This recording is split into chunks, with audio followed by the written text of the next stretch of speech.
They were a young military couple starting a new life together. When his son was born, that was the most exciting day of his life. He was so in love with her, and everything was devoted to her. But their domestic bliss is torn apart by a hail of gunfire.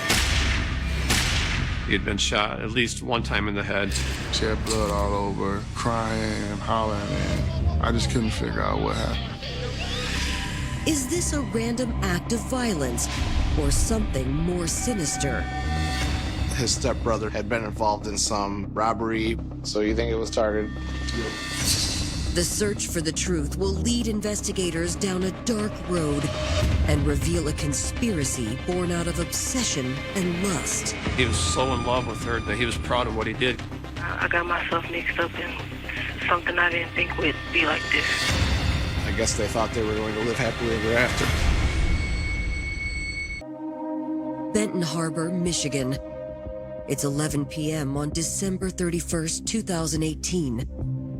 As people gather to ring in the new year, police receive a frantic 911 call. 911 was to address the emergency. I need help. My husband was shot. I need help. Two different police units from St. Joseph Township arrived almost simultaneously with the Medic 1 personnel, the ambulance, and the paramedics. First responders find 21-year-old Kemia Hassel cradling the unconscious body of her husband, Tyrone. Let us get in there, hon, okay? Okay. He had been shot at least one time in the head. There was blood spread around the ground and also on the side of the pickup truck. Do you have any idea what happened here? No, he just brought us something to eat. Okay. We were sitting on the couch eating, and then I just heard gunshots. Kemia tells them that she and Tyrone were in town visiting family for the holidays, and he just returned home from a New Year's Eve party. They were staying with Tyrone's father. When did he get shot at? Who is it? Do you know who he is? He'd been shot in the driveway of the residence. There were pools of blood on the concrete. He had been shot in the head and the neck, and I believe upper arm. I knew it was not good. Although Medic 1 did say they had a pulse. As paramedics fight to save Tyrone's life, both his loved ones and police are left with more questions than answers. I know this is messed up. We got to get you guys out of here so we can secure this scene, okay? We got to collect some evidence and find out what the hell's going on here, okay? Who had shot Tyrone and why? 23-year-old Tyrone Hassel had been born and raised in Benton Harbor. His parents divorced when he was 10 years old, but Tyrone remained close with both of them. Instead of one family, he grew up with two. His mother had two other kids that was not mine. And then when I got married to my wife, we added on three other brothers. It's a pretty big family, and everybody looked up to him. He was a little firecracker. He was always on the go, but never sit down. He always wanted to do things, so I knew that he was gonna be something, you know. In high school, Tyrone quickly set himself apart from his other classmates. He was both an honor student and star baseball player with ambitions of playing in college. Everything he put his mind to, he fully applied himself. In baseball, his coach would tell you he was an all-around player. First base, shortstop, outfielder, even as a pitcher. He actually earned himself an honors scholarship. Once Tyrone got to college, however, his priorities changed. Baseball may have been his first love, but he soon discovered a different calling. One day he called me from college and was like, "Ma, I think I'm gonna go to the Army." He actually told me he wanted to go for his country. He was going as a mechanical engineer. So I was like, oh, okay. He was like, I'm gonna be fixing tanks and stuff like that. I was like, well, I'm cool with it if you talk to your dad. When he first enlisted, I was pretty scared. You know, your kid going to the Army, your first thing you think of is, oh, he might go to war and you might not get him back. But after he was in, I went to the graduation from basic, and watching him walk the field, I was pretty proud. Tyrone was stationed at Fort Carson in El Paso County, Colorado. It was there he met the young woman who'd become his wife. Kemia was also, serving in the military in the same unit. They met in basic training. Him and his friends, they were going out, I guess for the weekend or whatever. And he just happened to bump into her. She's from the Georgia-Atlanta area, pretty normal childhood by all accounts. She was, a good student. She was successful, joined the Army after high school. All the soldiers would talk about how in love Sergeant Hassel was with Kemia. He was so in love with her, and everything was devoted to her. Kemia made a good impression on Tyrone's family as well. She ended up calling me Mom right off top. Every time I called, I always told her I love her. I love you too. It was just this thing about her. She was very, very sweet. After nearly a year of dating, Tyrone and Kemia got married. The couple were soon restationed together to Fort Stewart, Georgia, where Tyrone was promoted to the rank of sergeant. Not long after the move, the newlyweds had even more exciting news to share. He called me so happy. He was like, I got some good news. And I was like, what's going on? He was like, you're going to be a grandmother. When his son was born, it meant everything to him. It was like that was the most exciting day of his life. Tyrone used the money from his recent promotion to buy a house for his family close to the base. But before they had a chance to settle into their new home, duty called once again. The baby was about to turn 1 when he went to Korea. They both got deployed. He went first, and she went second. Me and my husband kept him when they were deployed.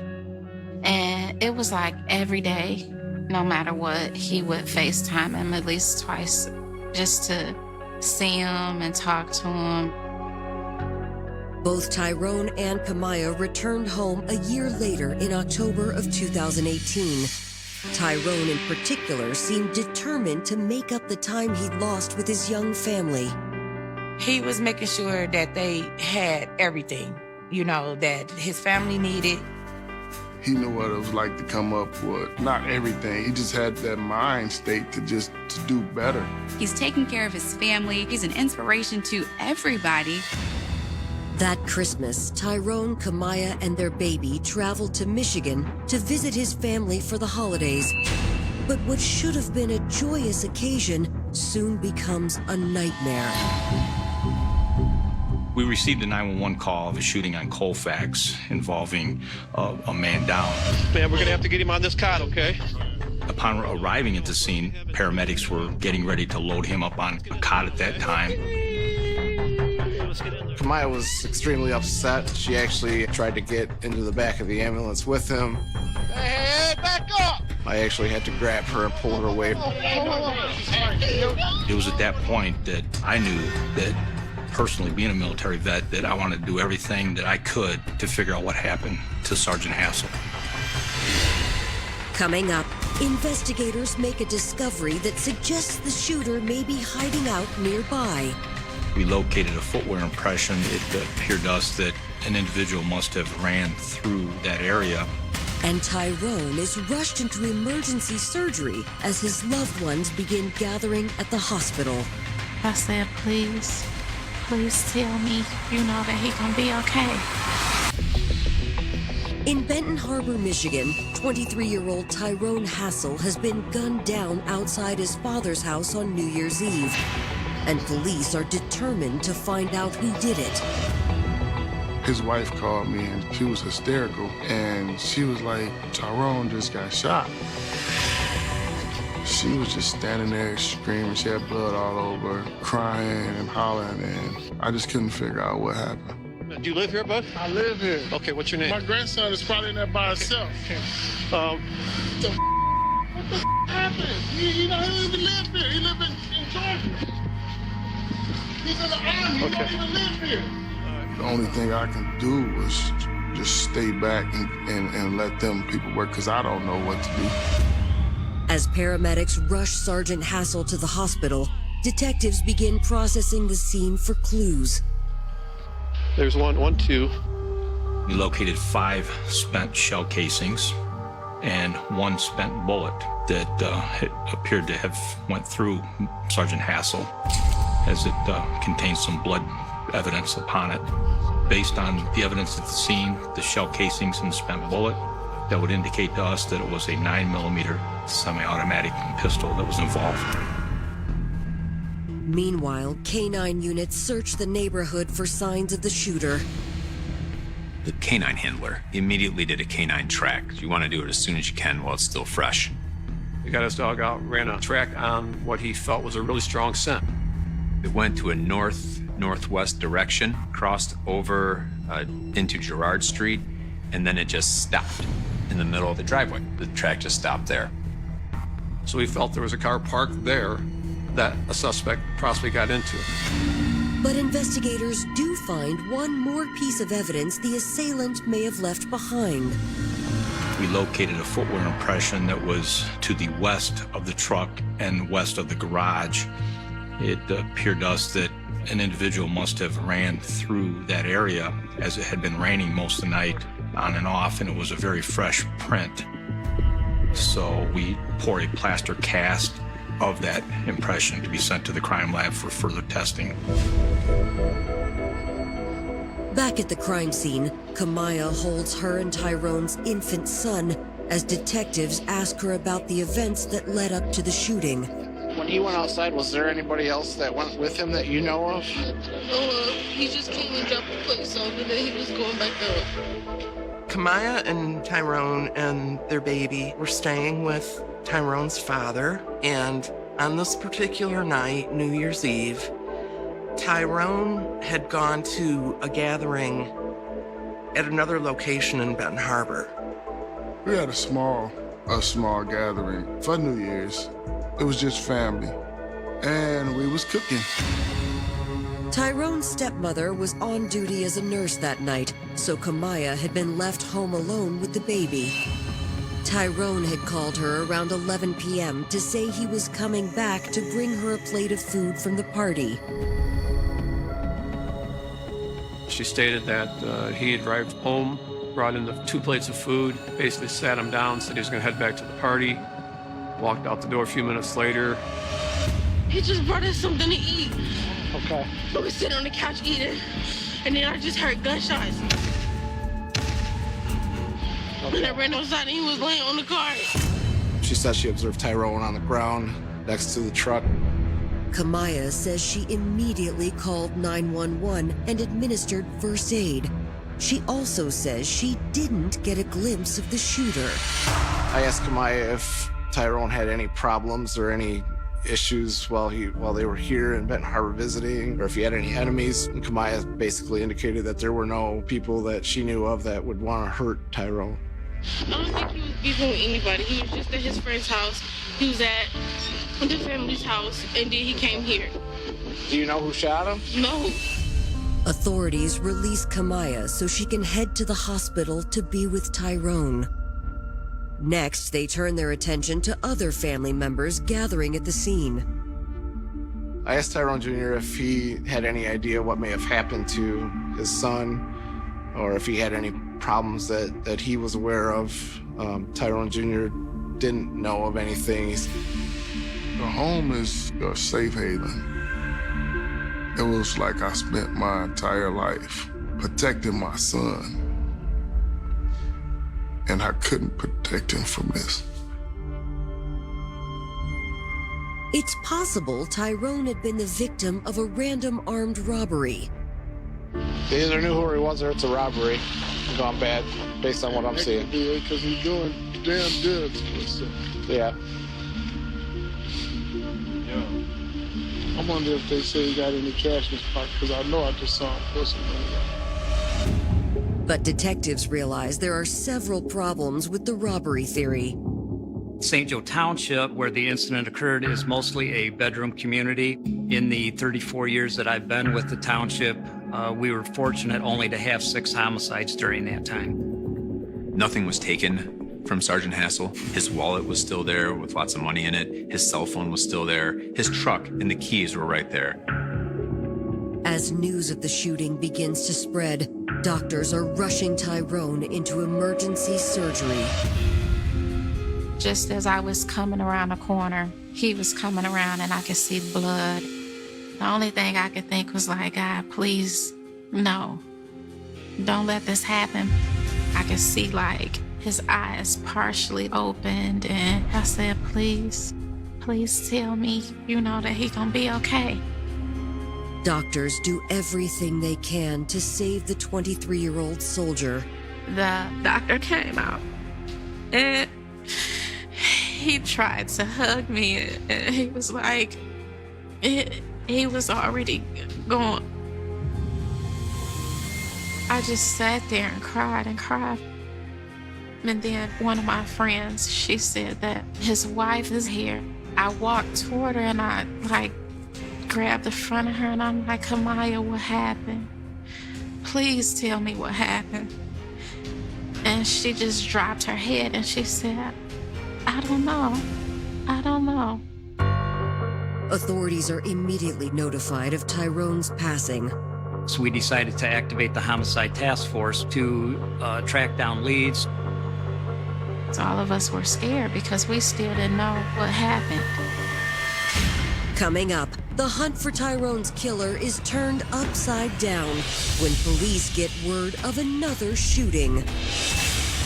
First thought, everybody, of course, is wondering, are these related? Are they connected? Detectives in Benton Harbor, Michigan are trying to determine who shot and killed 23-year-old Tyrone Hassel, a sergeant in the U.S. Army home on leave for the holidays. But just a few hours into the investigation, police received word of a second shooting in the area. There was a shooting on Apple Street. I believe it was approximately 5:30 in the morning. The Apple Street location and Tyrone's residence are approximately 2 miles apart. At first thought, everybody, of course, is wondering, are these related? Are they connected? Was this, same guy or same group of guys or same group of individuals that did both crimes? Neighbors, people in the community want to know, is there someone out there randomly shooting people? Officers head immediately to the second location, but this latest shooting appears to be the result of a fight between two guests at a New Year's Eve party and unrelated to the murder of Tyrone Hassel. It was developed through witness statements and video statements that it actually was separate cases. We were able to rule out the connection with that shooting because the people alleged to have shot the victim had a whole different vendetta against that individual. There was nothing that tied Tyrone to that shooting. It didn't appear that he had ever been at the party. Homicide detectives head back to the neighborhood where Tyrone had been killed. They go door to door, asking neighbors if they saw anything suspicious prior to the shooting. Many of the homes within several blocks of that neighborhood are people who've lived there for a long time. A lot of the neighbors know each other. Hey, how are you? We made contact with the close neighbors the following morning, right around the corner from the Hassel's residence. They had seen a dark color, newer vehicle backed up into the driveway across the street. They felt that the vehicle was very suspicious due to the fact that the house was listed for sale. There was nobody living in the house. He stepped out of his car.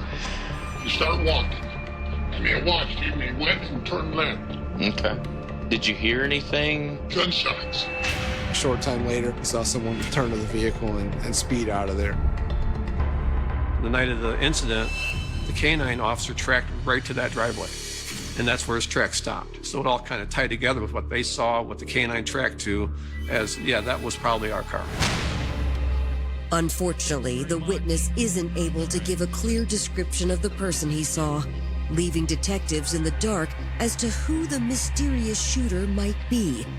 And with no other clear leads to follow, police aren't sure where to turn next. In the meantime, Kemia and Tyrone's family continue to grieve. On January the 3rd, it was Kemia's birthday. So we end up having a candlelight visual for him at his father's home. And her mom came, her sister came. Right then, she needed us because She just lost a person that she felt like he took care of everything. And, you know, we needed to be there for her. As Tyrone's family mourns his loss, they continue to work with police, providing information on Tyrone's personal life that might benefit the investigation. And detectives soon learn of a troubling incident involving one of Tyrone's family members that might be related to his murder. Tyrone's stepbrother had been involved in some robbery, possibly. He had been accused of stealing a cell phone out of somebody's car. Police learned that Tyrone's stepbrother had recently attracted the attention of some threatening individuals. So you think it was targeted? You think was the target? Yeah. I'll be honest with you, that's what we're thinking. I mean, that's, you know, your son ain't got no beef with nobody. There ain't no reason for anybody here to be after him. Investigators can't help but wonder if Tyrone's killer had intended to harm his stepbrother instead. Was it a case of mistaken identity? Was the shooting meant for him? We were thinking maybe that he'd robbed the wrong person, that, you know, was retaliating. Police follow up on the theory by bringing Tyrone's stepbrother in for questioning. We were able to actually sit down with Tyrone's stepbrother and interview him. We talked to him about his involvement in some of these robberies, and he denied anything like that that would have tied him to any reason for the shooting. We wanted to make sure that there was not any beef related to the stolen cell phone. We talked to that individual who was actually determined to be out of town at the time the shooting occurred. And he said that he had no hard feelings. He was able to get his cell phone back with Tyrone's stepbrother, and they worked out a deal. It's another dead end. We were basically running out of leads. We had interviewed a lot of people around Benton Harbor, and we were not coming up with any reason that would have gotten Tyrone in that situation. The more the time went on, you know, the more you get worried about it not being solved. Then, 10 days into the investigation, detectives receive a tip via an unexpected phone call.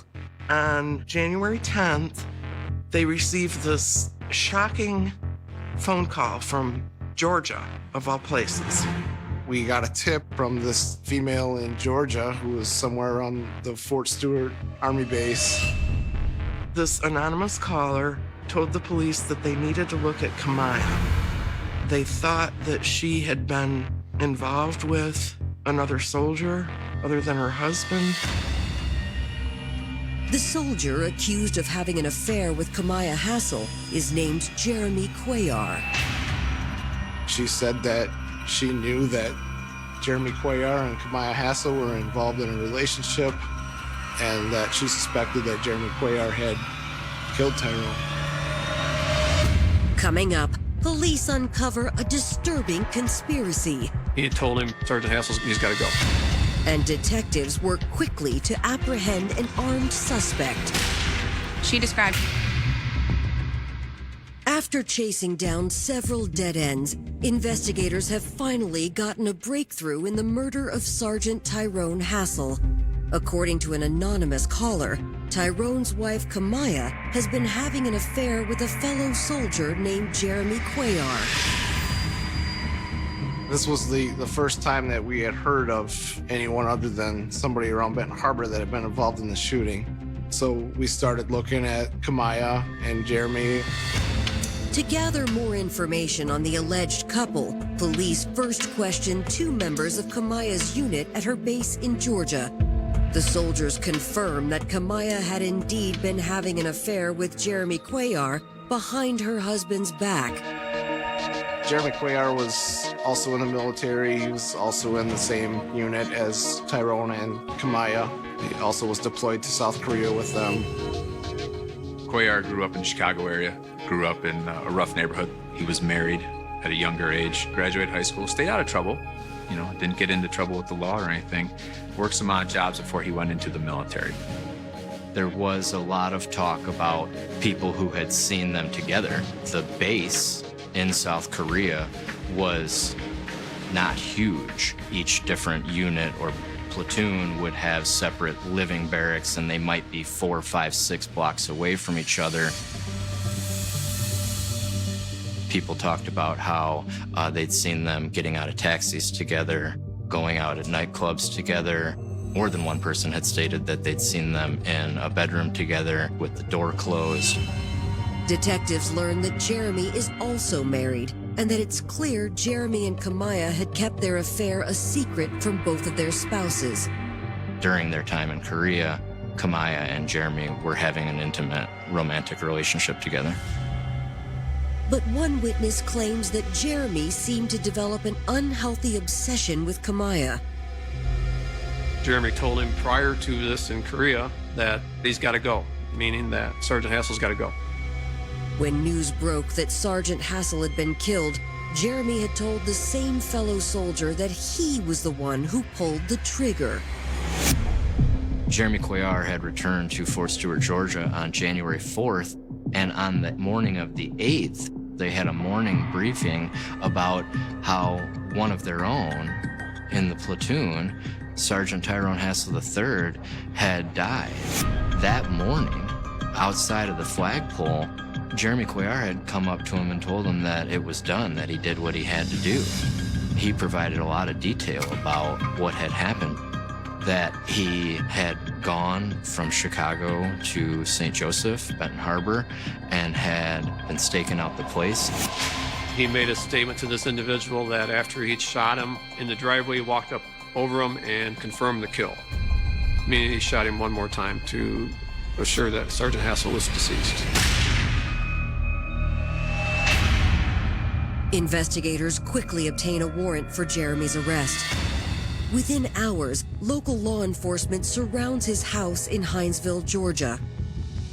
I was communicating with the Army CID and also the Liberty County, Georgia Sheriff's Department. They were just waiting for the word go for me to go get him. He had just gotten out of the shower, he had a towel and flip-flops on, and they took him into custody just like that. Didn't even allow him to go get shoes. Jeremy refuses to talk, but a search of his house turns up plenty of evidence. There was a hoodie, there was a gun magazine, and then there was also a purchase agreement of 2 guns. Back in October and December of 2018, Jeremy Cuellar purchased 2 pistols from another person in the Army. He bought a .40 caliber Glock, and he bought a 9mm Ruger. We knew the shell casings at the scene were all 9mm. I sent all the shell casings there, which they ran tests on to assure they were all fired from the same gun. Police find more evidence in Jeremy's vehicle. As far as his vehicle, they towed it to their sheriff's department that night, found items of evidence in there, a receipt from a clothing store and also one from a Walmart where there's a GPS unit bought. Most people aren't relying on handheld GPS devices very much these days. It became a little bit more incriminating, in my opinion, when you pay cash for one, and you do so right before you're about to make trips back and forth from Chicago to Benton Harbor, where you're going to murder someone. But had Jeremy acted alone? With evidence now connecting her to Jeremy Cuellar, homicide detectives in Michigan ask Kemia to come in for another interview to see what she has to say about the affair. Kemia was taken to the police station and questioned, and she denied any involvement in this whatsoever. She originally stated, hey, Jeremy Cuellar is just a guy I work with on base. You know, he's in the same unit, we do the same job. She was denying the entire thing. They had no sexual relationship, there was nothing more. But when she's confronted with the testimony from her fellow soldiers, Kemia's story suddenly changes. I told her I didn't believe her. I said, if you want to get out in front of this is the time to do it. Explain what your involvement was, how much you knew. She ended up confessing that she was involved with Jeremy. Kemia tells police that her marriage to Tyrone wasn't as happy as it seemed on the outside. She claims they'd been having problems since their son was born, before they were both deployed to Korea. She had become increasingly unhappy with Tyrone. He wasn't necessarily a bad person, but she just didn't feel that she was wanted and appreciated. So she reached out to Jeremy. I first asked her about this relationship when it started. She goes that it was back in Korea. It started in Korea. And they worked together, very closely together. And it sounded like they both started to complain. You know, it's the typical day. We have an argument with our spouse. So you go to work and you complain. Kemia says Jeremy started off as her confidant, and as they spent more time together, the connection between Kemia and Jeremy grew until they both gave in to their desires. She developed what turned into be an intimate relationship with Jeremy Cuellar in Korea. That bond grew and grew, and then it got to the point where he was so in love with Kemia. But Kemia insists their relationship came to mean much more to Jeremy.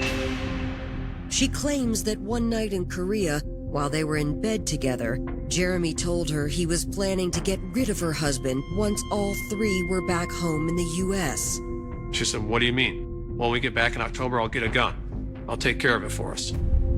She said that she didn't think that Jeremy was serious and that she didn't try and stop him because she, quote, didn't want him to be mad at her. They were deployed back to the States in October, down to Fort Stewart, Georgia, where Jeremy and Kemia continued to be romantically involved. Shortly after their return, however, Kemia quickly realized that Jeremy fully intended to follow through with his threat to her husband. Jeremy's from Chicago. He left the base. He was on leave over the holidays. Kemia admitted that Jeremy would drive from Chicago to Benton Harbor, which is about an hour and 30 minutes on the highway, basically to case, and determine a spot to park his vehicle and conspire to kill Tyrone. But if Kemia knew her lover had killed Tyrone, why hadn't she told the police until now? She said that she was afraid of Jeremy Cuellar. She described him as a firecracker, someone with a temper. She also swears she had nothing to do with the murder of her husband, but police don't believe her. Kemia Hassel was charged with first-degree murder and conspiracy to commit first-degree murder.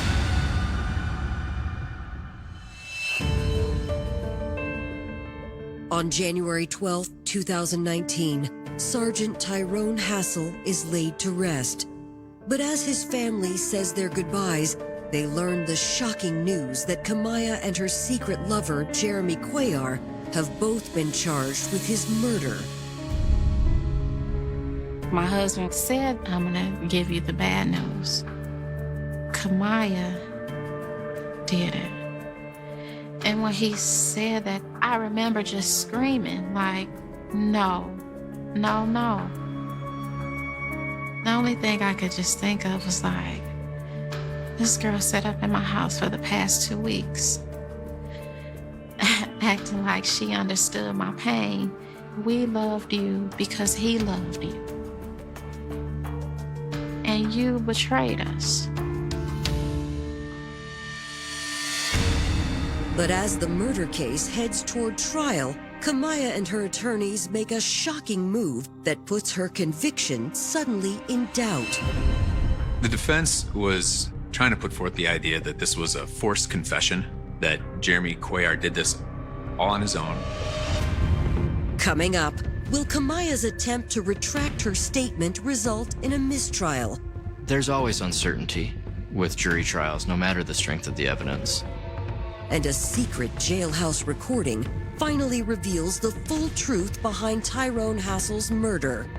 I got myself mixed up in something I didn't think would be like this. He was forcing me. Who was forcing you, Kemia? In Benton Harbor, Michigan, Kemia Hassel has confessed that she knew her lover, Jeremy Cuellar, was going to kill her husband, Tyrone. But as her murder trial approaches, Kemia's attorneys attempt to retract her statement. If successful, the move could exonerate Kemia and make prosecuting Jeremy more difficult. Before the judge has a chance to make a ruling, however, Kemia makes a critical error. When Kemia Hassel got booked into jail, the first person she called was her mother. I knew what was happening with Tyrone. When did all this come about? It was planned in Korea. I got myself mixed up in something I didn't think would be like this. We planned it. Y'all planned it?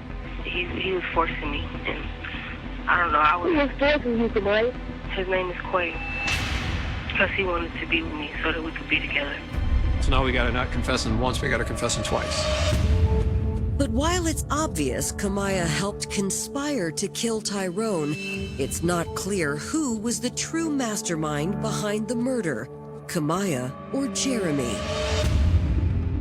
When Kemia's trial begins on July 15th, 2019, her attorneys argue that the murder was Jeremy Cuellar's idea.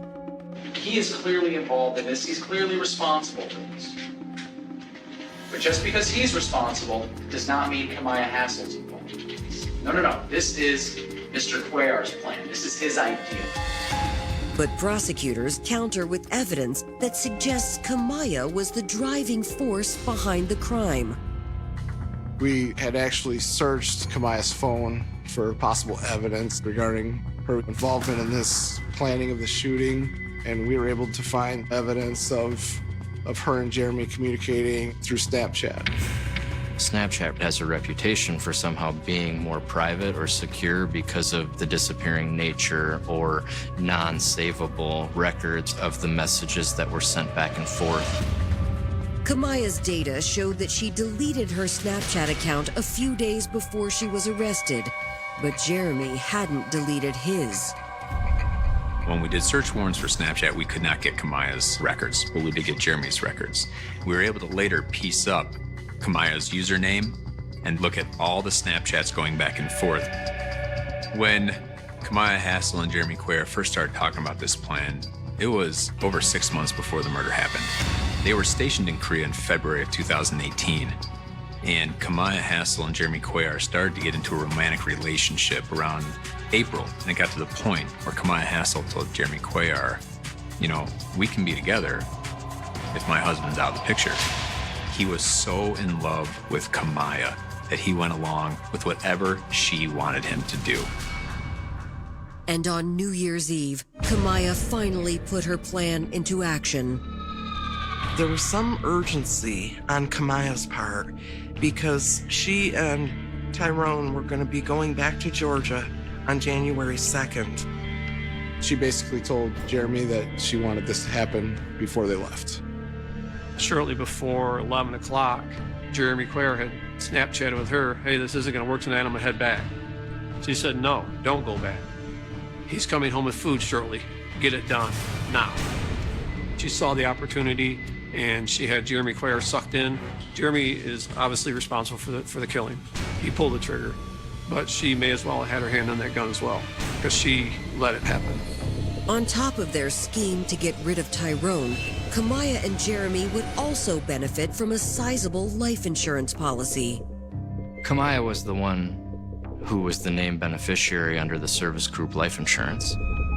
Kemia believed that if her husband was killed, she would have a large sum of money that was $500,000, and that was the price she put on her husband's life.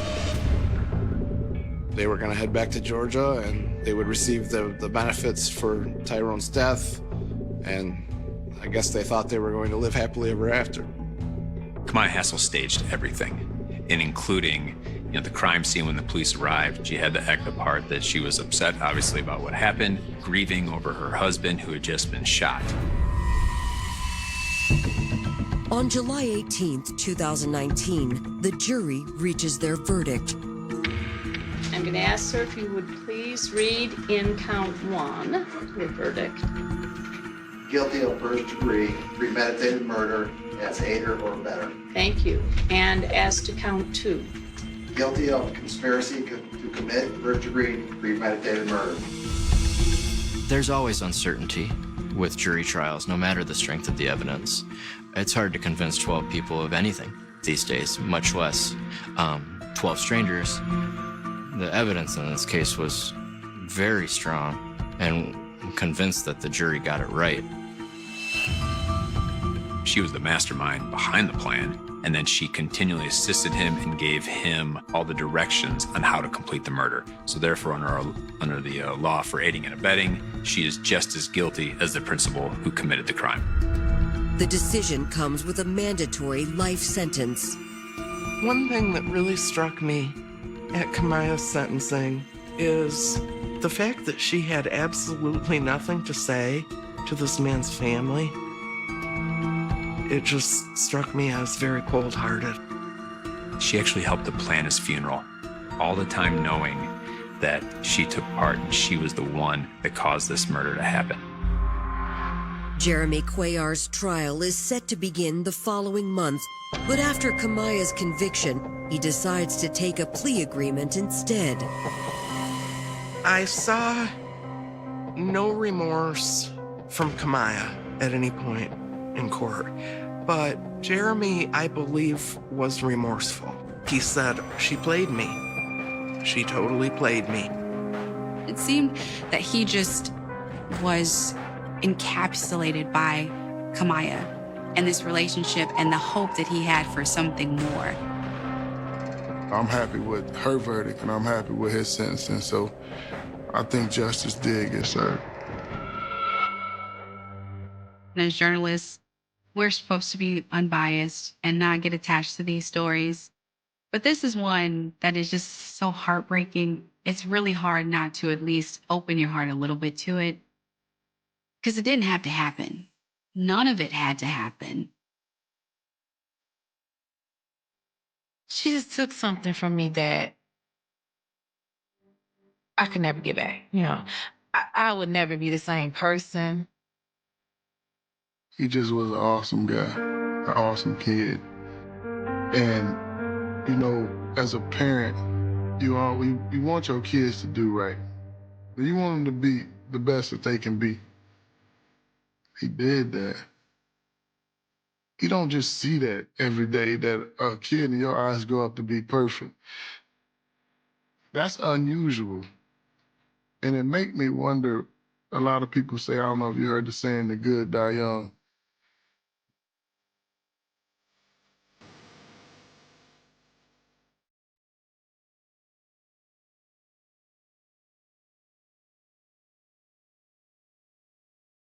In a quiet corner of Germany's Eifel region, where small villages are separated by stretches of forest, farmland, and roads so familiar that every turn feels like memory rather than direction, life in the early 1980s moved with a kind of slow certainty. People knew each other's names. They recognized each other's routines. And in a place like that, disappearance is not supposed to be possible without someone seeing, without someone hearing, without someone noticing something out of place. But on November 4th, 1982, that is exactly what happened. A girl of 18 years old, Lolita Brieger, stepped out of her ordinary life and never came back. There was no dramatic farewell, no confirmed struggle, no final phone call, no trace of where she went, only absence. And in the weeks and months that followed, that absence would begin to expand into something heavier than uncertainty. It became a question that no one in her community could answer, and one that the German justice system would struggle with for decades. Lolita Brieger was born in 1964 and grew up in Frauenkron, a small settlement in the Eifel region of West Germany. Her background was that of a working-class family, rooted in a rural environment where social divisions were visible even in everyday interactions. By the time she was a teenager, she had become part of a social landscape shaped by limited opportunities, close-knit relationships, and unspoken expectations about behavior, relationships, and family roles. In 1981, she met a young man from the same area, Joseph Klein, the son of a comparatively more prosperous farming family. Their relationship developed in a setting where proximity often replaced privacy, where young people's lives were observed, commented on, and quietly evaluated by families and neighbors alike. According to the case record, the relationship between Lolita and Joseph was not stable. It shifted between closeness and separation, reconciliation and conflict. influenced not only by their personal dynamics, but also by the external pressure surrounding them. The most significant of those pressures came from Joseph's family, who reportedly opposed the relationship due to the social and economic differences between the two families. In a rural environment like Eiffel, such differences carried weight. They were not abstract. They shaped expectations about marriage, inheritance, responsibility, and reputation. As the relationship continued into 1982, those tensions did not ease. Instead, they intensified when Lolita became pregnant. The pregnancy transformed what might have already been a complicated young relationship into something far more serious, binding both individuals to consequences that neither their families nor their community seemed prepared to accept. The situation became increasingly strained. According to the investigative record, Joseph Klein did not maintain a consistent commitment to the relationship, but he also did not fully sever contact, particularly because of the pregnancy. Meanwhile, Lolita's position became more defined and, in many ways, more vulnerable. She expressed the desire to continue the relationship and, according to the case summary, to marry and keep the child. That position placed her directly at odds with the preferences of Joseph's family, who were reportedly concerned about financial responsibility, family reputation, and long-term inheritance implications. These were not abstract concerns in the environment they lived in. They were practical and deeply personal matters tied to land, property, and social standing. By November 1982, the tension that had been building for months reached a critical point.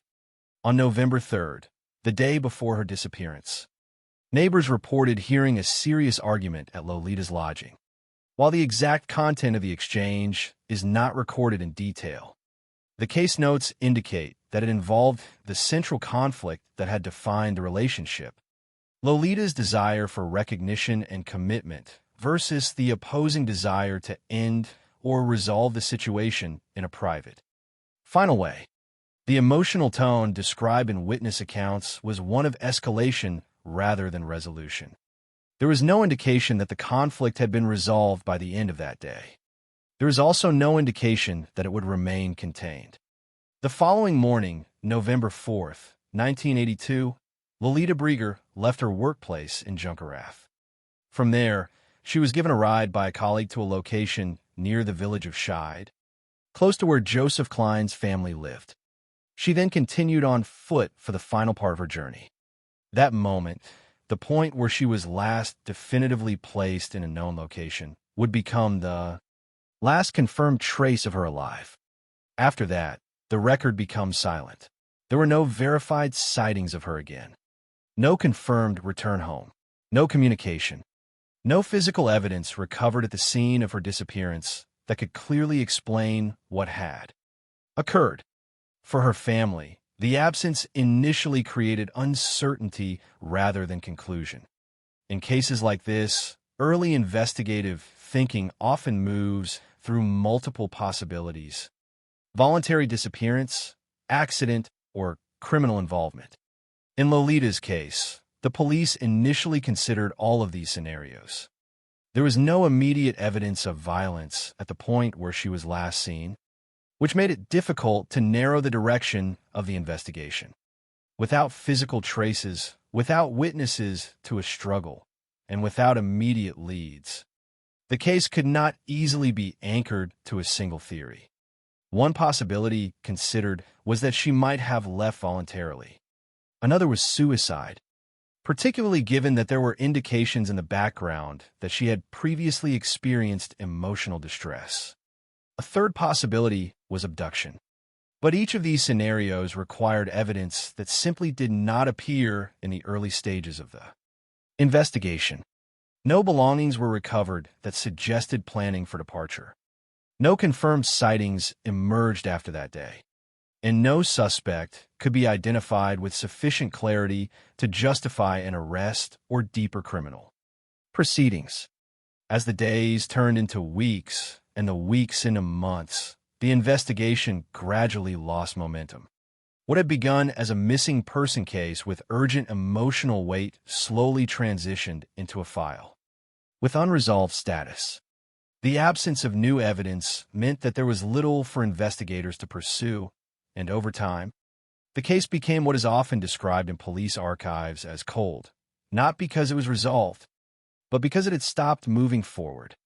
For the family, however, the case never became cold. The uncertainty remained active, unresolved, and deeply personal. Every passing year without answers did not reduce the question. It only changed its shape. Was she alive somewhere, disconnected from her past? Or had something irreversible happened on that November day in 1982, hidden somewhere in the familiar landscape of Eifel? The most haunting element of the case was not just the disappearance itself, but the environment in which it occurred. This was not a distant or unfamiliar place. It was a region where people expected visibility, where strangers were noticed, where unusual events stood out. And yet, despite that, Lolita Brieger vanished without leaving behind a clear narrative of what had happened to her. No confirmed witness stepped forward in the immediate aftermath. No physical trace emerged that could anchor the investigation. The case entered a long silence, and that silence would last for nearly 3 decades. In the years immediately following Lolita Brieger's disappearance, life in the Eifel region continued outwardly in the same quiet rhythm it had always maintained. But beneath that surface, something had shifted. A disappearance like hers does not remain confined to a single family. It spreads through a community in subtle ways, altering the way people speak about familiar places, the way they recall ordinary days, and the way silence itself begins to feel different. For Lolita's family, the days after November 4th, 1982 were defined not by answers, but by the absence of them. There was no message explaining where she had gone, no confirmed sighting that could anchor hope or grief to a specific direction. Instead, there was only uncertainty, an uncertainty that the early investigation struggled to reduce into something actionable. From the beginning, the case presented the police with a fundamental problem. There was no clear crime scene. Lolita had last been seen moving through a rural environment where people came and went regularly, where roads connected small villages, and where the distinction between public and private space was often blurred by familiarity. She had left her workplace in Junkerath, accepted a ride from a colleague, and continued on foot toward the village of Scheid, close to where Joseph Klein's family lived. That final stretch of movement was the only confirmed trajectory investigators had. Everything after that point became inference rather than evidence. When authorities began their initial assessment, they approached the case through multiple standard hypotheses used in missing person investigations. One possibility was voluntary disappearance. At 18, Lolita was young, and in theory, she could have chosen to leave her environment behind. However, investigators did not find evidence suggesting preparation for such a departure. There were no arrangements indicating planned travel, no confirmed financial withdrawals or messages suggesting intent to start a new life elsewhere. Another possibility considered was suicide. This line of reasoning was influenced in part by background information suggesting emotional distress in her past. Yet again, the evidentiary foundation for this theory was weak. There was no location identified where such an act might have occurred, and no physical evidence ever recovered that could support it. The third possibility, criminal involvement, remained open but equally unanchored. Without a body, without witnesses to an abduction or assault, and without forensic traces, there was no clear suspect profile that could be constructed with confidence in the early stages. The investigation, therefore, remained suspended between possibilities, unable to commit to any single narrative with sufficient certainty. As time passed, this lack of direction had a predictable effect. Investigative momentum slowed. Leads that initially seemed promising failed to produce results. The absence of new evidence meant that police could not meaningfully narrow their focus. In practical terms, this meant that the case gradually lost its active status, transitioning from an urgent missing person investigation into an unresolved file. For Lolita's family, however, the distinction between active and cold had no emotional meaning. Each day, without news, carried the same weight. The absence of information became its own kind of presence in their lives, shaping daily routines around unanswered questions. Where was she? What had happened in that final walk toward Scheid? Was there something that had been missed in those first crucial hours and days? The surrounding community also lived with the ambiguity in a quieter way. In rural environments like Eifel, unusual events tend to stand out precisely because they are so rare. Yet in this case, there was no shared narrative of what had happened. People did not point to a specific incident they had witnessed, nor did they collectively recall a moment that might explain her disappearance. Instead, there was only fragmented memory, small observations that did not connect into a coherent sequence. This absence of a shared explanation contributed to the case's long-term uncertainty. Without a narrative anchor, speculation remained limited, and over time, silence replaced discussion. By the mid-1980s, the investigation had effectively stalled. Police retained the file, but without new leads, there was little they could actively pursue. The case did not close in the sense of being resolved. Rather, it entered a dormant state. This is a critical distinction in missing person investigations. A case can remain officially open while no longer receiving sustained investigative resources. In that state, it exists as a possibility rather than an active pursuit. As the years passed into the 1990s and then the 2000s, the absence of resolution became more pronounced. The landscape where Lolita had last been seen did not change significantly, but its meaning in the context of the case deepened. What had once been a familiar rural path became, in the minds of those who remembered the case, a place associated with unresolved absence. For a family, the passage of time did not reduce uncertainty. Instead, it transformed it into something heavier, the realization that answers might never come. Despite this long period of silence, the case was never entirely forgotten. It remained in regional memory, occasionally resurfacing in discussions of unresolved disappearances in the area. Yet without new developments, it remained static, an unanswered question preserved in police archives and personal memory alike. Then, after nearly 3 decades, a shift occurred that would reopen the entire case. In 2011, the case was featured on a television crime investigation program dedicated to unresolved cases. The broadcast did not provide new evidence in itself, but it reintroduced the case into public awareness. This act of re-exposure is significant in cold cases because it can reactivate human memory in ways that formal investigations often cannot. People who had previously dismissed or forgotten details may suddenly recall something they did not consider important at the time. In this case, that is exactly what happened. Following the broadcast, a new witness came forward. This individual did not present a complete account of events, but provided information suggesting knowledge of what had happened to Lolita's body. This was not speculative testimony. It was a claim rooted in prior awareness of concealment. The importance of such testimony lies not only in its content, but in its timing.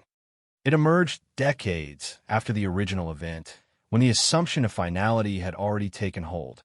Acting on this new information, investigators were directed toward a location that had not previously been identified as significant, a former waste site in the Frauenkron area of Eifel, not far from where Lolita had lived.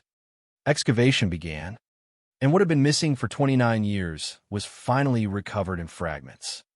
Human remains were discovered alongside items of clothing belonging to a female individual. The remains had been placed in a manner consistent with concealment, wrapped in plastic and buried within the material of the former site. The condition of the discovery reflected the passage of time, but it was sufficient for forensic identification. DNA analysis confirmed what the investigation had long been unable to prove. The remains belonged to Lolita Brieger. With this confirmation, the case changed in legal classification. It was no longer a missing person case. It was now a homicide investigation. And for the first time in nearly 30 years, there was physical evidence that could anchor the case to a crime. The discovery did not answer all questions, but it did eliminate the most fundamental uncertainty about her fate. She had not disappeared voluntarily. She had been killed. The question that remained was not whether a crime had occurred, but who had committed it, and under what circumstances. The investigation turned toward individuals connected to her life at the time of her disappearance, particularly those closest to the final confirmed timeline. Among them was her former boyfriend, Joseph Klein, whose name had been associated with the case in earlier records due to the nature of their relationship and the circumstances surrounding the days before her disappearance. The reopening of the case brought this relationship back into focus, not as speculation, but as part of a structured legal inquiry. After nearly 3 decades of silence, the case had re-entered the investigative system, but was now burdened by time, loss of evidence, and the irreversible passage of nearly 30 years between the event and its rediscovery. In the early hours of November 4th, 1982, the Eifel region was already settling into its familiar rhythm of late autumn. The air carried a damp coldness typical of the season, and the landscape, fields, narrow roads, and scattered houses, appeared unchanged from any other day. But for Lolita Brieger, that morning marked the beginning of a final sequence of movements that would never be fully reconstructed, only partially traced through later testimony and fragmented investigative records. She left her workplace in Junkerath during the day, a routine action in itself, one that would not have drawn attention under normal circumstances. From there, she was given a ride by a colleague toward the vicinity of Scheid, a small village connected to the broader area where Joseph Klein's family lived. This detail, seemingly minor at the time, would later become one of the last confirmed points in her known timeline. After the car ride ended, Lolita continued on foot, walking the remaining distance alone. It is at this moment that the certainty of her path ends. What followed is not a documented sequence of events, but a gap, a silence in the record that would define the entire case for decades.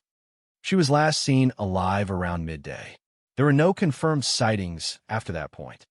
No witness accounts placing her in another location, no communications, no indication that she had reached any destination. In a rural environment where movement is often visible and remembered, this absence of observation became one of the most striking elements of the case.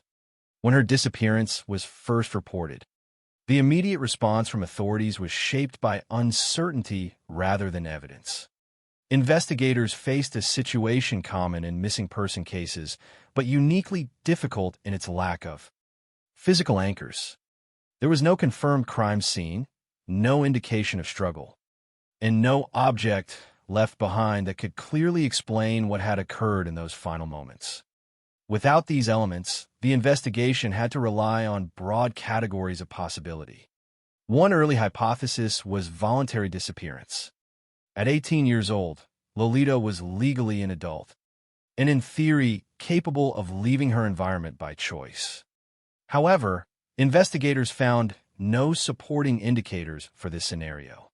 There was no evidence of financial preparation, no arrangements suggesting travel, and no communication that might indicate intent to leave permanently.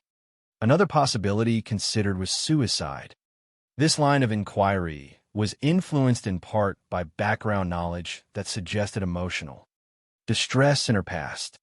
Yet even here, the investigative record offered no concrete location, no physical evidence, and no environmental trace that could support such a conclusion.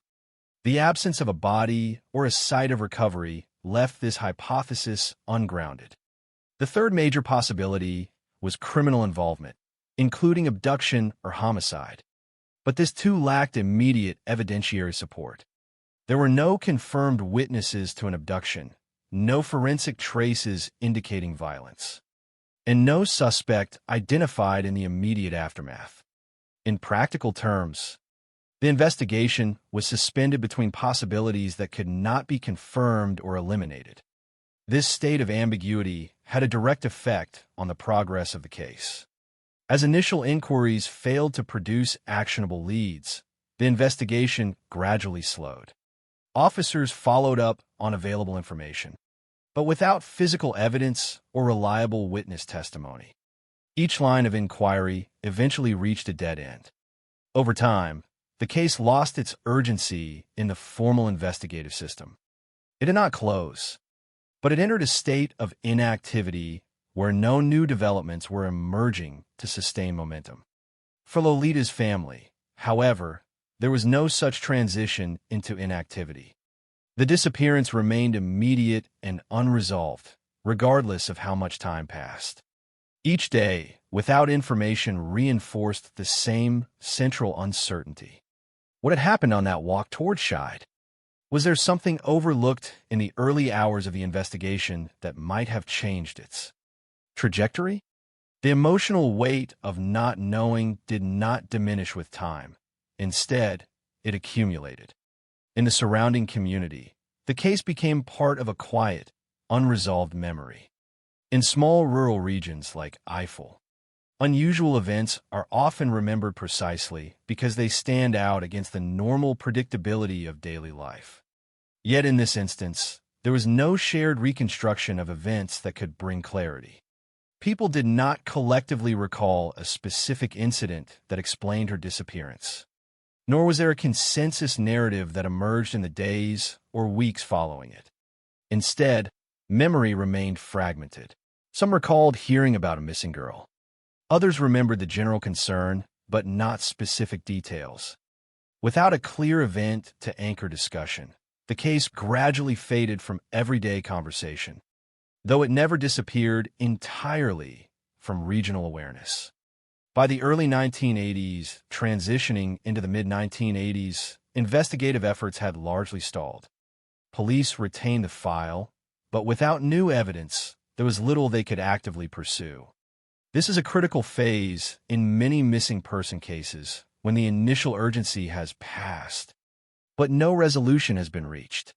In such situations, cases often remain officially open while effectively inactive.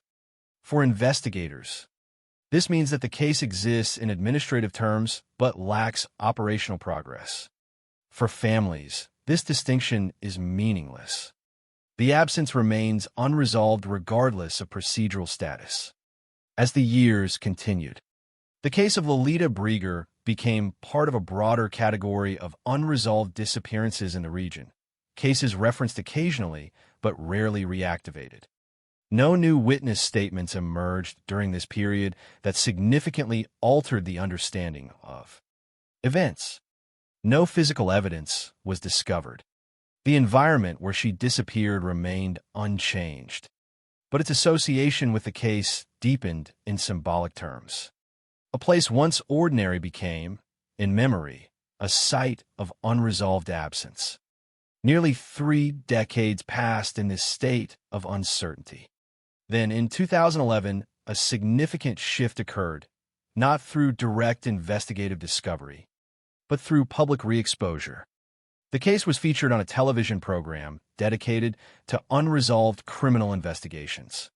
While the broadcast did not provide new physical evidence, it reintroduced the case into public consciousness. This act of representation is often underestimated in cold case investigations, but can have profound effects on human memory. People who were previously passive observers may suddenly recall forgotten details. Individuals who once dismissed small observations as irrelevant may reconsider their significance. Following this broadcast, a new development emerged. A witness came forward, providing information that had not been previously included in the official investigation. This testimony did not reconstruct the entire event, but it suggested knowledge related to the concealment of the victim's body. Importantly, this was not speculative information. It was presented as prior knowledge of what had happened after the disappearance.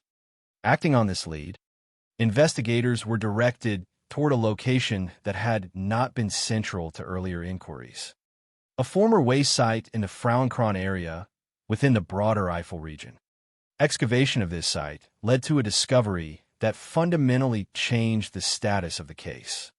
Human remains were recovered, along with clothing identified as belonging to a female individual. The remains had been concealed within the material of the site, wrapped in plastic and buried beneath layers accumulated over time. The condition of the recovery reflected long-term burial and environmental exposure, but it was sufficient for forensic analysis. DNA testing confirmed the identity of the remains as Lolita Brieger. This confirmation marked a turning point in the investigation. The case was no longer one of disappearance. It was now officially classified as homicide. The central uncertainty about her fate was resolved. She had not left voluntarily, nor had she simply vanished without explanation. She had been killed, and her body concealed for nearly 29 years within a location close to where she had once lived. However, while this discovery answered one fundamental question, it immediately raised another. Who was responsible, and under what circumstances had the crime occurred? With the case now reopened as a homicide investigation, attention turned toward individuals connected to Lolita's life at the time of her disappearance. Among them was her former boyfriend, Joseph Klein, whose relationship with her had been well documented in earlier investigative records.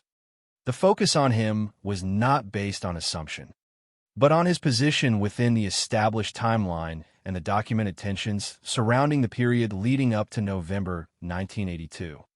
As investigators revisited these connections, the case moved from the realm of missing persons into the complex legal structure of a historical homicide investigation, one shaped not only by evidence, but by the limitations imposed by time itself. When the investigation into Lolita Brieger's disappearance was reopened in 2011, nearly 3 decades had passed since the last confirmed sighting of her alive. The case that had once stalled due to lack of evidence was now being reassembled under entirely different conditions. Time had eroded physical traces, witnesses had aged, memories had faded or reshaped themselves. And yet, paradoxically, it was time itself that now provided the opening. The catalyst for this renewed phase was a television broadcast that reintroduced the case to the public. While such programs do not generate evidence in a legal sense, they can reactivate dormant memory networks within communities. People who had once heard rumors, seen something unusual, or known fragments of information suddenly found themselves reconsidering what they had dismissed decades earlier. In the aftermath of the broadcast, investigators received a new lead from a witness who had not previously provided testimony. This individual did not present a complete reconstruction of events, but claimed knowledge of what had happened after Lolita's disappearance, specifically regarding the concealment of her body. The significance of this statement did not lie in its detail, but in its implication. It suggested that the fate of Lolita Brieger had not been entirely unknown to everyone involved in her immediate environment.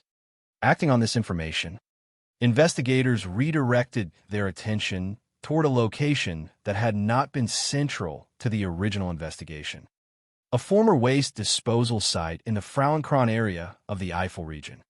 This site, located not far from where Lolita had lived, had changed significantly over time, as decades of environmental layering had altered its surface and structure.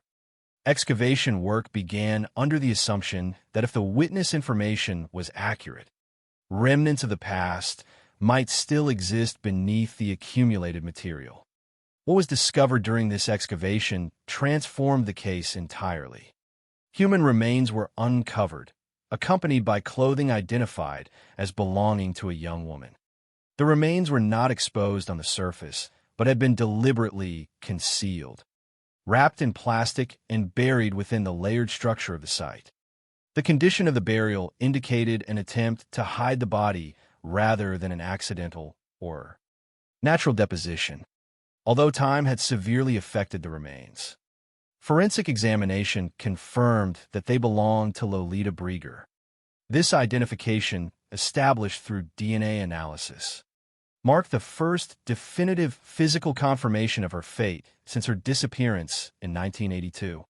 Legally and procedurally, this discovery shifted the case from an unresolved missing person investigation to a confirmed homicide case. The uncertainty that had persisted for 29 years regarding whether Lolita was alive or dead was finally resolved. She had been killed, and her body concealed in a location that, in geographical terms, was not far from her known environment. However, while the discovery answered the most fundamental question, it immediately introduced a new and more complex investigative challenge: determining responsibility. With the case now reclassified, law enforcement authorities reopened a full homicide investigation.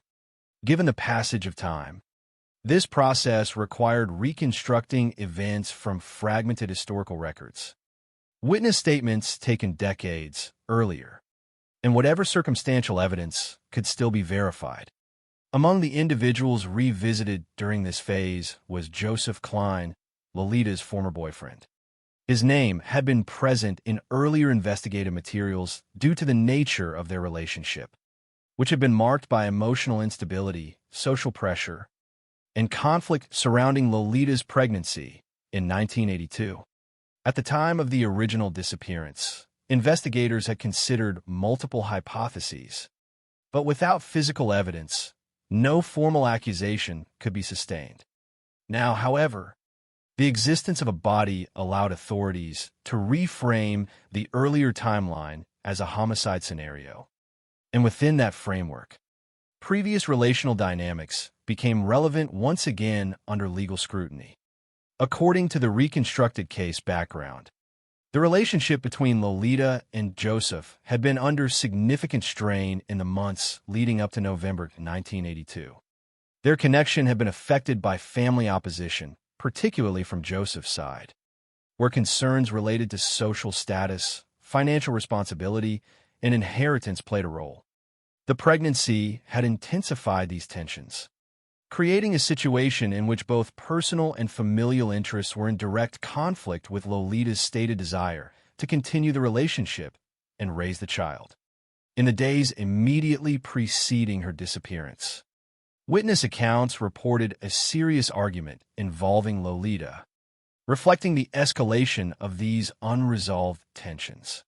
While the exact content of the dispute was never fully documented in direct evidence, it was understood within the investigation as part of the broader conflict that defined the relationship at that time.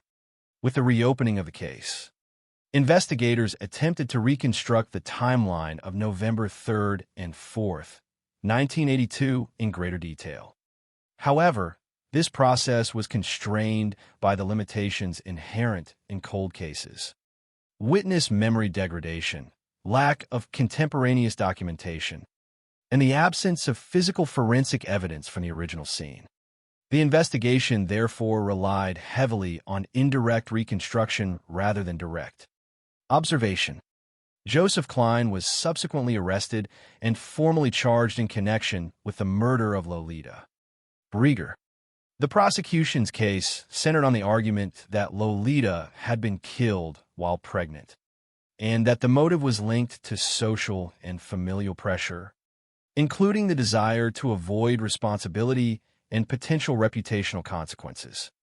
The alleged method, according to prosecutorial theory, was homicide followed by concealment of the body at a waste site.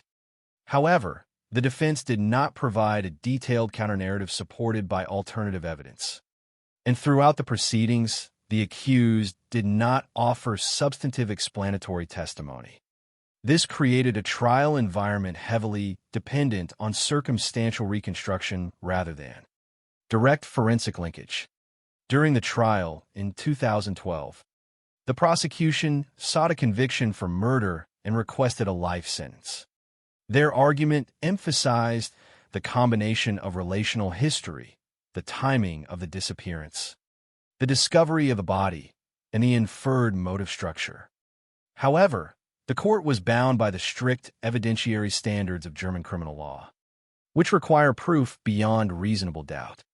Despite the existence of a reconstructed narrative that suggested strong suspicion, the court ultimately determined that the evidence did not meet the threshold necessary for a murder conviction. The central issue was not whether a crime had occurred. This was no longer in question, but whether it could be legally attributed to the defendant with sufficient certainty. In its final judgment, the court acknowledged that there was a possibility the accused had been responsible for Lolita Brieger's death. However, it also stated that this possibility could not be elevated to legal certainty beyond reasonable doubt. As a result, Joseph Klein was acquitted of murder charges. The court did, however, indicate that the circumstances could be consistent with a lesser offense such as manslaughter. Yet this legal distinction had no practical consequence because under German law, the statute of limitations for manslaughter had already expired after more than 2 decades. This meant that even if the court's interpretation of the events suggested a lower level of culpability, no further prosecution could proceed. The legal system had reached a structural limit imposed not by doubt about what happened, but by time itself. The case of Lolita Brieger thus concluded in a paradoxical state, a confirmed homicide without a legally convicted perpetrator, a reconstructed narrative without definitive judicial resolution, and a truth acknowledged in principle but not enforceable in law. The investigation had solved the question of what happened to her, but not the question of who could be held accountable in a court of law. In June 2012, more than 29 years after Lolita Brieger was last seen alive, the courtroom proceedings in Germany reached their final and most decisive stage. By this point, the case had already taken on a complex identity. It was no longer simply a missing person investigation, nor even a newly discovered homicide in the traditional sense. It had become a legal and emotional confrontation between what could be reconstructed from the past and what could be proven beyond reasonable doubt in the present. The discovery of Lolita's remains in 2011 had transformed suspicion into certainty regarding her fate, but it had not resolved the equally difficult question of accountability. That burden now rested entirely on the trial. The prosecution entered the courtroom with a clear position. Their argument was structured around a combination of circumstantial evidence, reconstructed timelines, and the established relationship between Lolita Brieger and Joseph Klein. They emphasized that the victim had been pregnant at the time of her disappearance, a fact that added both emotional weight and interpretive direction to the case. According to the prosecution's theory, the combination of personal conflict, familial pressure, and social reputation concerns created a motive that could explain why a violent resolution might have occurred. They argued that Lolita had been killed and that her body had been deliberately concealed at a waste site in order to prevent discovery. The prosecution requested a sentence of life imprisonment, framing the case as a deliberate act of murder motivated by what they described as socially driven pressure and personal avoidance of responsibility. However, the trial was fundamentally shaped by the limitations imposed by time. Nearly 3 decades had passed between the crime and its judicial examination. During that period, physical evidence had deteriorated or been lost. Witnesses had aged and their memories had inevitably weakened. And no contemporaneous forensic documentation from 1982 existed that could directly link the accused to the act itself. This created a legal environment heavily dependent on inference rather than direct proof. The defense, in contrast, did not present a detailed alternative reconstruction supported by new evidence. Instead, the accused denied responsibility and did not provide a comprehensive explanatory narrative that could be tested against the prosecution's claims. This absence of a counter-narrative meant that the court was left to evaluate the prosecution's case largely on its own internal coherence and evidentiary strength, rather than on competing explanations. Throughout the proceedings, the court examined the established facts with careful attention to legal standards. It was undisputed that Lolita Brieger had died as a result of violent actions and that her body had been concealed. The discovery of her remains had removed any remaining ambiguity regarding her fate. The central issue, however, was not what had happened, but who could be held legally responsible for it. Under German criminal law, the standard required for conviction is beyond reasonable doubt, a threshold that becomes particularly difficult to meet in cases where direct evidence is absent and the reconstruction relies heavily on historical inference. The court reviewed the relational context between Lolita and Joseph Klein, including the documented tensions surrounding their relationship in 1982. These tensions involved not only interpersonal conflict, but also broader familial and social pressures, particularly regarding the pregnancy and its implications.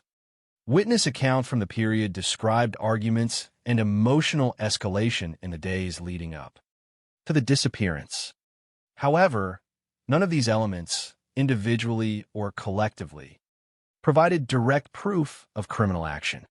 As the trial progressed, it became clear that the case rested on a convergence of suspicion rather than a single definitive piece of evidence. The timeline of events suggested opportunity. The relationship history suggested motive. The discovery of the body confirmed homicide. But the legal system required more than convergence. It required certainty. In its final assessment, the court acknowledged that there was a plausible scenario in which Joseph Klein could have been responsible for the death of Lolita Brieger. The judges did not dismiss the prosecution's reconstruction outright. On the contrary, they recognized that the narrative presented by the state was coherent and consistent with the known facts. However, they also emphasized that plausibility is not equivalent to proof. The absence of direct evidence linking the defendant to the act created a gap that could not be bridged by inference alone, regardless of how compelling the circumstantial context might appear. The verdict ultimately reflected this legal limitation. Joseph Klein was acquitted of the charge of murder. The court concluded that while suspicion remained significant, it did not meet the strict evidentiary threshold required for conviction. At the same time, the judgment did not fully exclude the possibility of a lesser offense, such as manslaughter. The court's language indicated that such a scenario could be consistent with the circumstances as reconstructed during the trial. However, this possibility introduced a separate legal obstacle, the statute of limitations. Under German law at the time limit for prosecuting manslaughter had expired, given the nearly 3 decades that had passed since the incident. As a result, even if the court's interpretation suggested that a lesser offense might have occurred, the legal system was no longer able to act upon it. This created a final outcome that was structurally paradoxical. The case concluded not with a definitive exoneration based on innocence, nor with a conviction based on guilt, but with a legal recognition of ambiguity constrained by procedural time limits. The court had effectively stated that while a crime had undeniably taken place, and while suspicion pointed toward a specific individual, the requirements for legal punishment could no longer be satisfied. The result was a white acquittal in the context of murder charges, combined with the theoretical acknowledgement of a potentially prosecutable offense that could no longer be pursued. This outcome marked the end of the formal judicial process in the case of Lolita Brieger. It also highlighted one of the most difficult tensions within criminal justice systems: the gap between factual truth and legal truth. between what may be strongly believed and what can be conclusively proven within the boundaries of law. In the end, the trial did not resolve the emotional or moral weight of the case. It defined its legal limits. And for those who had followed the case from the beginning, it left behind a conclusion that was not closure, but instead a carefully constructed recognition of uncertainty within the framework of law. In the years that followed the 2012 verdict, the case of Lolita Brieger entered a different kind of existence, no longer an active courtroom matter, but not fully a closed chapter either. Legally, the proceedings had ended. A judgment had been delivered. Appeals were not pursued in a way that changed the outcome, and the file was formally moved into the category of resolved criminal litigation. Yet for those who had followed the case from its earliest days in 1982, the outcome did not feel like resolution in any emotional or moral sense. Instead, it created a lingering space between certainty and absence, where key facts were known but accountability remained unassigned. Lolita Brieger's death was no longer in question. Her remains had been recovered, identified, and placed back into the historical timeline of the investigation. What had once been an unanswered disappearance had become a confirmed homicide. But confirmation did not translate into closure. The central figure accused in connection with her death had been acquitted of murder due to insufficient evidence, and the possibility of a lesser offense had been rendered legally irrelevant by the expiration of the statute of limitations. This meant that the judicial system had effectively reached its limit, not because the case lacked meaning, but because time itself had removed the possibility of further legal action. For Lolita's family, this outcome represented a form of resolution that was structurally complete but emotionally incomplete. After nearly 30 years of uncertainty, they had finally learned what had happened to her body. And in that sense, the most fundamental question had been answered. Yet the knowledge that she had been killed, combined with the absence of a legal conviction, left behind a complicated emotional reality. There was clarity about her fate, but no formal assignment of responsibility that could translate into the language of justice as defined by law. This distinction between truth and legal conclusion became one of the defining aspects of the cases. Legacy. In many criminal investigations, particularly those involving long delays between the event and its resolution, the passage of time becomes an active force in shaping outcomes. Evidence degrades, memories fade, witnesses become unavailable, and procedural limitations come into effect regardless of the underlying facts. In the case of Lolita Brieger, this dynamic was especially pronounced. The nearly 3-decade gap between her disappearance in 1982 and the discovery of her remains in 2011 meant that the investigation was reconstructed in a landscape where much of the original evidentiary environment no longer existed. This created a situation in which the legal system was asked to evaluate a past event using incomplete materials, filtered through time. The discovery of her remains in a former waste site near Frauenkron had provided the first definitive physical anchor in the case since her disappearance. It confirmed not only that she had died, but also that her body had been deliberately concealed. This shifted the case from speculative uncertainty into established fact regarding the nature of her fate. However, it did not reconstruct the precise sequence of actions that led to her death. The intervening decades had erased many of the details that would normally form the backbone of a homicide prosecution. When the trial concluded in 2012, the legal system had done what it could within those constraints. It had evaluated the available evidence, weighed the circumstantial reconstruction presented by the prosecution, considered the absence of direct proof, and applied the strict standard required for criminal conviction. The resulting acquittal was not a declaration that nothing had happened, but rather a recognition that what could be known was not sufficient under law to impose punishment. This distinction is central to understanding the outcome. The court did not deny the reality of Lolita's death, nor did it dismiss the plausibility of the prosecution's theory. Instead, it emphasized the gap between plausibility and proof, a gap that became decisive after decades had passed. In the absence of direct forensic linkage or contemporaneous documentation, the legal threshold could not be crossed. Beyond the courtroom, the case continued to exist in a different form, within public memory, media retrospectives, and the broader discussion of cold cases in Germany. It became an example often referenced in discussions about the limitations of criminal justice systems when confronted with historical crimes. The discovery that Lolita's body had been located relatively close to where she had lived added an additional layer of reflection for those familiar with the case. It underscored how disappearance does not always involve distance, and how concealment can occur within proximity, even in environments that seem familiar and closely observed. For the local community, the case remained a quiet but persistent reminder of how unresolved events can persist beneath the surface of everyday life for decades.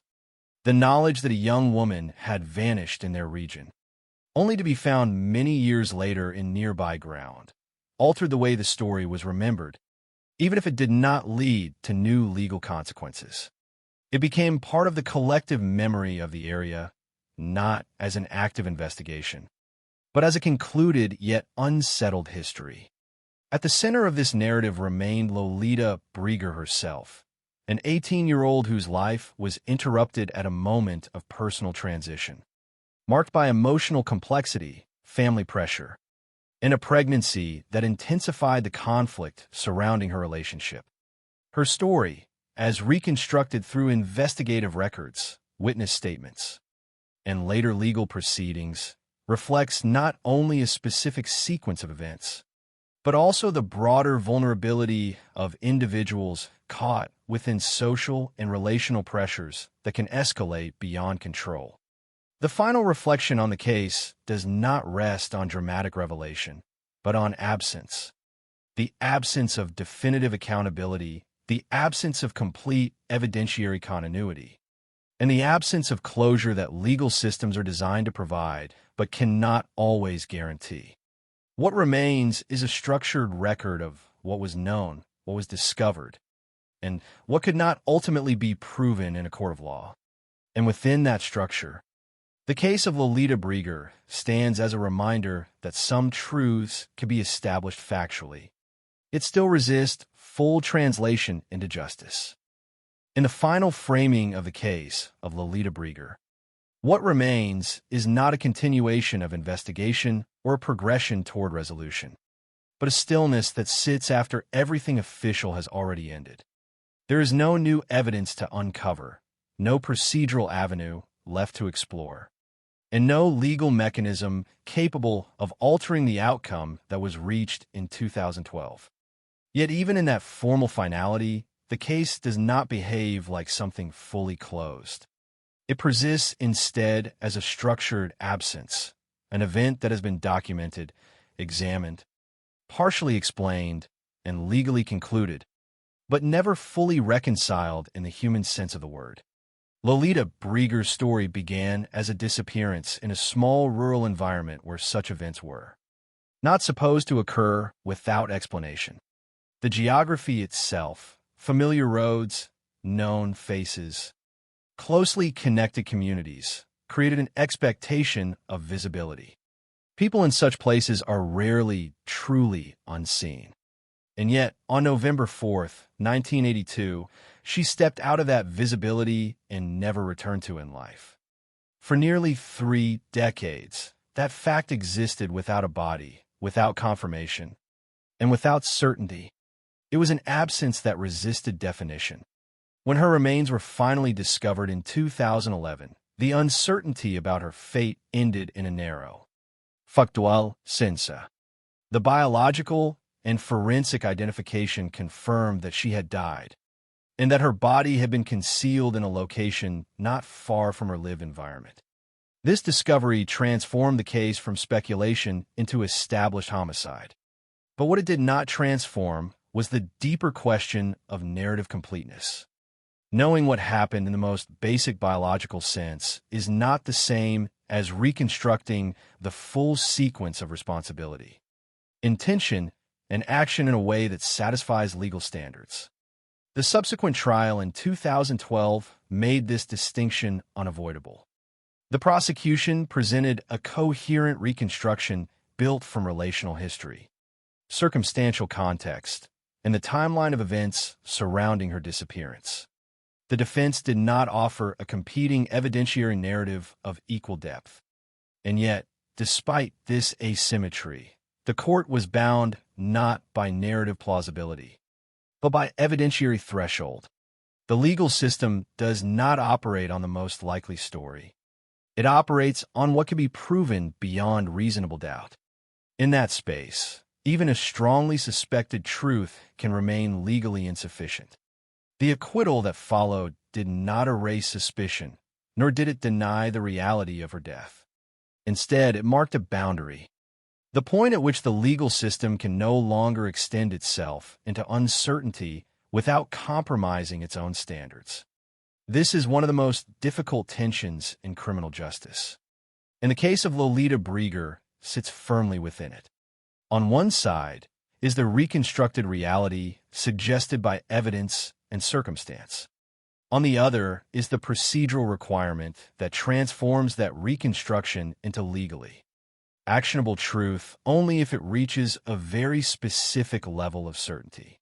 Between those two positions lies a gap that time can widen rather than close. Nearly 30 years passed between disappearance and discovery. In that time, evidence that might have once been accessible was lost to environmental conditions, procedural limitations, or simple erosion of time. Witnesses aged, memories softened, and details that might have once been precise became uncertain or incomplete. This is not unique to this case, but in this case, it is decisive. The passage of time did not merely delay resolution. It fundamentally reshaped what resolution could mean. For those closest to Lolita Brieger, the outcome exists on a different axis entirely. The legal distinction between conviction and acquittal does not carry the same structure of meaning, as the factual knowledge that she was killed and that her body was found after decades of absence. What remains for them is not a question of whether something happened, but a confrontation with the fact that what happened cannot be fully translated into judicial accountability. That difference between knowing and proving, between memory and verdict, is where much of the emotional weight of the case resides. In the broader context of cold cases, Lolita Brieger's story illustrates a pattern that is both procedural and deeply human. Cases do not only evolve based on evidence, they evolve based on time, attention, and the possibility of rediscovery. The 2011 reopening of the case, through televised investigation, demonstrates how modern mechanisms of public engagement can reintroduce forgotten cases into active inquiry.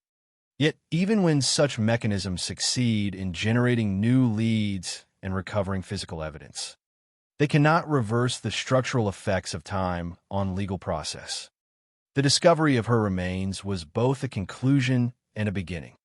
It concluded the question of her fate, but it began a different and more constrained investigation into responsibility, one already shaped by the absence of contemporaneous proof. The waste site where she was found becomes, in retrospect, a physical anchor for the entire narrative. It is the point where disappearance became certainty, where absence became evidence. And yet it is also a reminder that physical recovery does not equate to narrative recovery. The ground returned her remains, but it did not return the full sequence of events that led her there. As the case is remembered now, it occupies a space between categories. It is not an unsolved disappearance, because her fate is known. It is not a fully resolved homicide conviction, because no final legal attribution was established. It exists instead in a hybrid state that is often uncomfortable for legal systems and for those who seek closure. factually clarified, legally concluded in procedure, but not fully resolved in terms of responsibility. The final reflection on Lolita Brieger's case is therefore not about a missing piece waiting to be found, but about the limits of systems designed to find such pieces.